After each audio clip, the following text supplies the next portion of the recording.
Welcome, Drink with James, episode 106, a very special American episode. Happy birthday, America. We made it. I don't know how old we are. This could be our last year, though. We might be sliding into the oblivion. But even if you're on your deathbed, it is still worth celebrating a birthday. We made it another year. Every year I make the same joke on Instagram, or I have the same caption or the comment where I say that America is like happy anniversary to the world's most successful startup, which in a lot of ways it is. If you look at kind of its trajectory, it was like disruptive. Right? You had these unhappy people that weren't getting what they wanted out of one thing. They went somewhere else, created their own thing. They fought the status quo. They ended up being right, and now, congratulations. What are you drinking? I'm drinking well, let me tell you what I'm drinking. I'm drinking a Budweiser Heavy. This is brewed by our original process from the choicest hops, rice, and best barley malt. I don't really like it very much, but I appreciate it. I think a Bud Heavy, it's not an unappealing beer. It is a little filling at times. I drink Bud Lights if I ever go to dance in a club atmosphere, and I'm not saying like uns uns club, but I have like a thing for like Motown dance parties. So I will find my way in those every once in a while. I drink Bud Light because it's just like you can just crush that all night. And sometimes I'll drink a Bud Heavy if I want a little more, if I want to enter Flavor Town and take the exit ramp from the, watered down Bud Light. So we're drinking a Bud Light. We got the backdrop. This is actually my American flag. So any Trump trolls that watch this and say I'm un-American, which actually, I'm just side note real quick.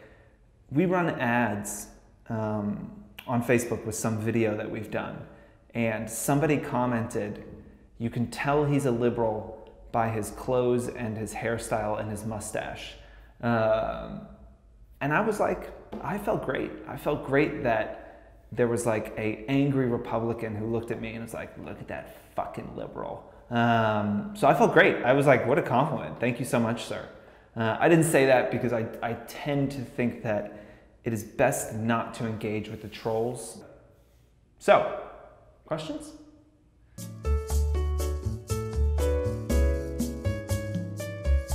Question number 1.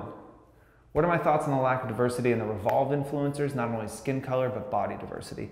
I do think I have touched on the Revolve issue before, maybe not as a question, but I think I've mentioned it when I'm talking about diversity. I think Revolve misses the mark completely. I think that it is a huge missed opportunity for them to not include more diversity. The world is not made up of skinny blonde women. Revolve doesn't seem to totally understand that. I give Revolve a little more shit. Like, look, we sometimes struggle with our clients. We push diversity, both, diversity of skin tone, body type, religion, location, age, all those things. Sometimes it is hard to get a client to do those things. And so, we have been guilty of running campaigns that don't have diversity as well. This is, it's not kind of a new thing. I think what I've been thinking about recently, and something that came up a lot in the conference, was I don't think diversity should be a box that gets checked off. I don't think you should say, do I have FTC compliance? Check. Did the influencers, do I have a tight brief that I feel like is going to reach our goals? Check. Am I tracking this campaign? Check. Do I have diversity? Check. I think if you're thinking about it in that way and you're saying diversity is a thing I need to do, then you shouldn't be the person coming up with a campaign. Diversity is a thing that you should do. It is an opportunity. It is not something you have to do. It's not an obligation. It should be seen as an opportunity.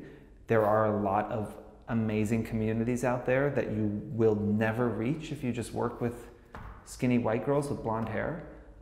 And brands that ignore that fact are doing themselves a big disservice, and they're doing their bottom line a big disservice. And the conversation, this is not my idea, but I heard someone say that they want to move away from inclusivity and into belonging.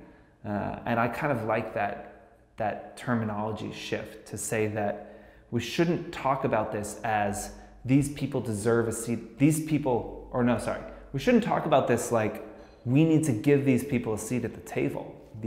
We need to give them a seat at the table. It should be they deserve a seat at the table, and you're crazy if they're not there. But the industry is run by, at the very highest level, the industry is run by old white men. And as you go down, it is mostly run by younger white women. It is intimidating sometimes to try and market to a community that you don't understand, a community that you are not entrenched in, especially on social. The little things, the way you talk about things, the language that you use, the wording that you use, the emojis that you use, all of those things can be specific to the niche community that you operate in. And if somebody comes in and tries to speak to your community and does it in a way that is inauthentic, or where it's clear they don't know what the fuck they're talking about, then it's painfully obvious. And I think a lot of marketers, a lot of people in this position, they're not racist, they're not bigots, they don't want to not work with people that don't look like them. I think it is a fear of not understanding the community enough to be able to speak to it with authority and with confidence. And so I think they say, I'm not going to be punished for not doing this, but I could be punished if I do it wrong. And so I think, unfortunately, the weight falls on the shoulders of influencers that are outside of the norm in the fashion and beauty space. It falls on y'all to educate. We're trying to do the same thing, but I think that we need to change the conversation and talk about how exciting the opportunity is to work with people that look different than you, instead of I feel wronged because I am not included in this. I'll caveat all of this by saying I'm a privileged white man who probably has no idea what they're talking about. But it's a problem that we are trying to do whatever we can do to help. So I know a lot of different people from a lot of different backgrounds watch this show. And so if what I just said makes sense, if you think I was off base in any way, whatever it is, drop me an email. This is a conversation, and I think one that needs to be had. So I would love to hear thoughts from people that are in that community on how, brands such as ourselves can help to change it.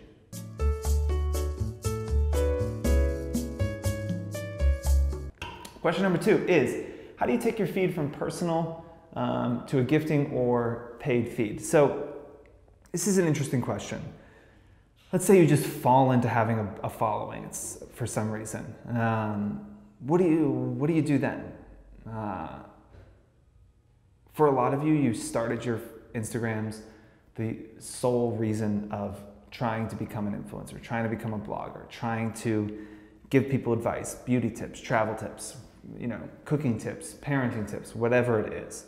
But then there's some people who just woke up and kind of had a big following, had no idea this industry existed, and are now like, oh my gosh, what do I do with this?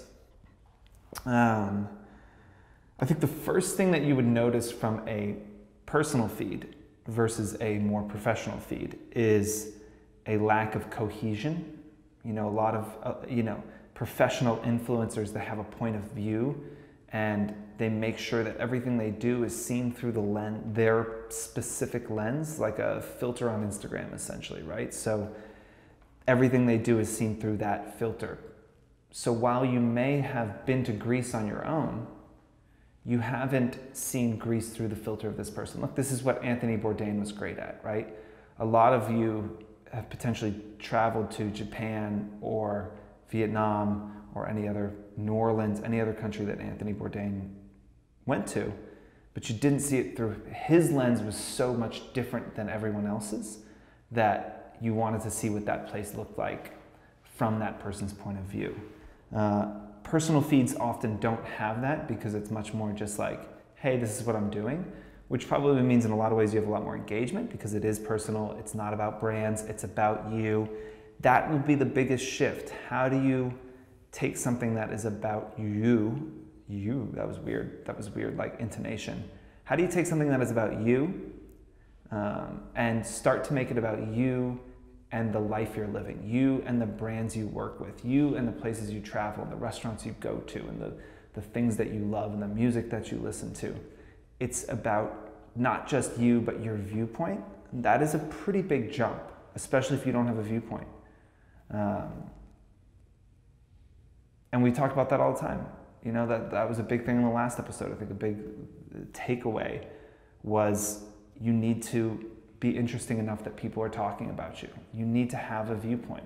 People loved Anthony Bourdain because he had a viewpoint. A lot of people fucking hated Anthony Bourdain, you know, and they thought he was an asshole because he had a viewpoint and he didn't waver from that. And so as you take your personal feed that maybe you were on a TV show, maybe you, you know, I don't know, maybe you're just really, really good looking and you just have a following. Maybe you were a pro skater and you're not anymore, but you have this following. Okay, so how do you take that and start to say, what is my viewpoint in the world and what are the brands I love and how can I talk about that? And I think I would start by maybe writing down what are my 10 favorite brands in the world. And then I would do a post about those brands without talking to those brands, without reaching out to them and saying, I want to do a post, could you send me something? I would just do a post about those brands and talk about what you love about them and why your followers should care about them and why they should become customers. That's a good place to start. If you can't speak in a compelling way about the 10 brands that you love most in the world, there's no fucking way you're gonna be able to talk about a brand that maybe you're a little less passionate about that is now paying you to speak about them. So start with your top 10, work out those muscles. It's a muscle, it's something that you can learn. It's something you need to train your audience. Do that, that's a good first step.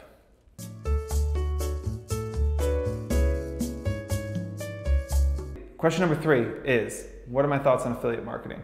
Affiliate marketing is a huge part of the space. It is one of the only parts of the influencer space that we don't touch. It's not because it's a bad business, it's just a very different business than we run. Affiliate marketing is great. It is bottom of the funnel. So if you don't know what I'm talking about, look up marketing funnels.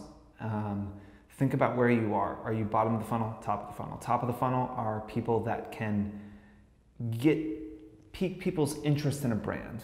To say, oh, I've never thought about that brand. I've never heard of that brand. I respect this person. If they like this thing, I will pay attention to it.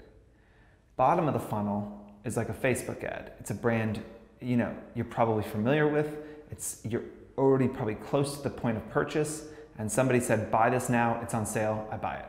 Or, hey, you know, you go to look at a lot of the influencers that do like it to know it, and it's a certain type of influencer. Every post they do generally is full body outfit or waist up. They keep it under $100. They're like, it's summer. Here's my favorite slides. They're $54. Click on like it to know, or go to my blog, click on the link, whatever. It is very much, the posts are not meant to inspire you. They're not meant to be aspirational.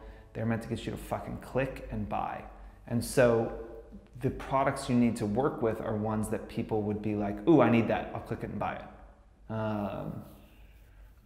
I don't, you know, I'll give an example for me personally.